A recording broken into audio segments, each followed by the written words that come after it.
এই টুকরো টুকরো উল ছিল, সেই উলগুলো দিয়ে এই 10টা 10টা করে খোপ করে এদিকে 12টা দেবো, এদিকে ইয়ে করে এটা। এরপরে এর চারপাশে কুরুশ দেব, কুরুশ দিয়ে করে তারপরে পেছনে যেটা আছে সেখানে কাপড় লাগিয়ে দেব, খুব সুন্দর আসন হবে। আচ্ছা, এইভাবে উল দিয়ে দিয়ে এইভাবে বুনছি।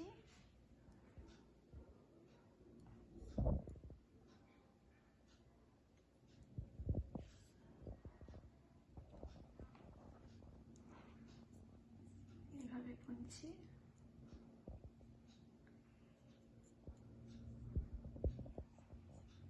তারপরে এটা জোড়া লাগাবো, জোড়া লাগিয়ে এটা একটা আসন তৈরি হবে।